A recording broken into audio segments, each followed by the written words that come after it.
Hello guys, कैसे हैं आप लोग। उम्मीद है बेहतर होंगे। सरकार जिस तरह से सांप सीढ़ी का खेल खेल रही है, इससे जाहिर होता है कि बहाली को सिर्फ और सिर्फ लटका रही है, छात्रों को सिर्फ और सिर्फ बेवकूफ़ बना रही है सरकार।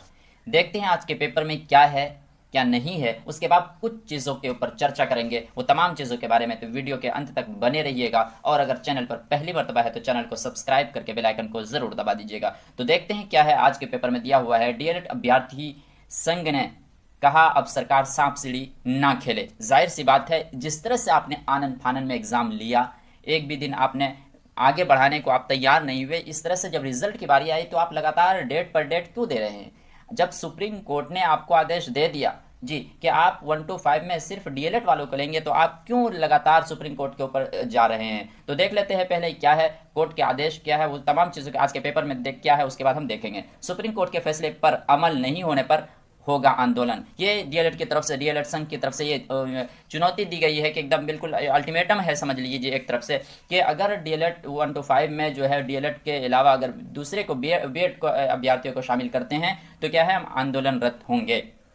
देखते प्राथमिक शिक्षक बहाली पर अभ्यर्थी बढ़ गए हैं। डीएलएड अभ्यर्थी संघ ने अब सरकार पर हमला बोलते हुए कहा कि सरकार सांप सीढ़ी खेल रही है। सरकार शीघ्र डीएलएड डिग्रीधारी अभ्यर्थियों के लिए भर्ती परीक्षा परिणाम जारी करे। एक सप्ताह के भीतर सर्वोच्च न्यायालय के फैसले पर अमल नहीं हुआ तो डीएलएड वाले आंदोलन को बाध्य होंगे। जाहिर सी बात है, इतने दिन हो गए, 1 महीने से ज़्यादा हो गए जिस तरह से आप शीघ्रता के साथ लगातार काम कर रहे थे, और जब रिजल्ट की बारी आई तो आप लगातार डेट पे डेट दे रहे हैं। तो जाहिर सी बात है, छात्रों में एक आक्रोश की भावना बनी हुई है जी। और शिक्षक संघ ने, जाहिर सी बात है, शिक्षक संघ ने इस पर एक्शन लेते हुए ये अल्टीमेटम दे दिया है कि अगर एक हफ्ते के अंदर वो भी सिर्फ जो है 1 to 5 में डीएलएड वालों का, ऐसा नहीं है कि रिजल्ट जारी करने के लिए कहा है, इन्होंने कहा है कि सिर्फ 1 to 5 में डीएलएड वालों का जो रिजल्ट जारी करे एक हफ्ते के अंदर, नहीं तो हम आंदोलनरत होंगे। इसके लिए सरकार जिम्मेदार होंगी। बाकी कुछ यही है आज के इस पेपर में, और कुछ बाकी नहीं है जी। और कहा गया, अगर ये अच्छा, ये एक बड़ी बात है, कुछ सवाल है कि जब सरकार इतने दिन से बैठी हुई थी, जब 11 तारीख से फैसला आ गया और 24 तारीख को एग्जाम होता है, तो इस बीच में आप क्या कर रहे थे। अभी जब रिजल्ट देने की बारी आई, जब आप रिजल्ट देते, मार्कशीट जारी करते, तो क्या है, आप एसएलपी दायर कर रहे हैं। एसएलपी का मतलब क्या हुआ, ये मतलब एक अनुरोध कर रहे हैं, आप याचना पत्र दाखिल कर रहे हैं सुप्रीम कोर्ट में कि बहाली में इनको भी शामिल किया जाए। जब सुप्रीम कोर्ट एक, ये तो बेवकूफ़ बनाना हुआ छात्रों को और सभी को, जब सुप्रीम कोर्ट 2 बेंचों की जो फैसला है, वो क्या सुप्रीम कोर्ट बदल देगी। जो हाई कोर्ट का फैसला है, क्या ये हाई कोर्ट बदल देगी? बिल्कुल नहीं बदलेगी। तो कहीं ना कहीं ये सरकार सिर्फ डीएलएड और बीएड के जो बीच ये खाई और दूरी बना रही है, और दूसरी बात ये है कि ये सिर्फ चुनाव तक लटकाना चाह रही है, चुनाव तक खींच कर लेके जाएगी। और जाहिर सी बात है, जब कोर्ट तक बात पहुंचती है तो कहीं ना कहीं सरकार को एक मजबूती मिल जाती है, और ये कहने के में सफल हो जाते हैं कि बात तो कोर्ट में है जी। तो सिर्फ और सिर्फ मंशा दिख रहा है अभी तक, जहाँ तक कि ये सरकार का के बहाली को लटकाना चाह रही है, और कुछ नहीं है जी।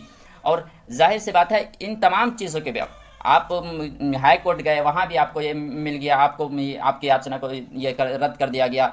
और जब ये आप देखें कि आप जब एग्ज़ाम ले रहे थे, उसी बीच राजस्थान का जो राजस्थान का सरकार सुप्रीम कोर्ट गया था, तो वहाँ उसकी भी याचना को क्या कर दिया गया, खारिज कर दिया गया। तो आप फिर क्यों गए? क्या आप स्पेशल हैं? बिल्कुल नहीं जी। एनसीटी गई, उनको भी खारिज कर दिया गया। तो जाहिर सी बात, और एनसीटी भी मान चुकी। और एनसीटी, जब बिहार सरकार ने ये कह दिया था कि एनसीटी का जो गाइडलाइन होगा हम उनको मानेंगे, जब एनसीटी ने मान लिया और लेटर जारी कर दिया, तमाम राज्यों को निर्देश दे दिया कि जो सुप्रीम कोर्ट का निर्देश होगा वो सर्वोपरि होगा और सभी राज्यों को मानना होगा, तो फिर बिहार सरकार मान क्यों नहीं रही है? मतलब जो सुप्रीम कोर्ट का जो आदेश है उसकी अवहेलना करने की कोशिश कर रही है।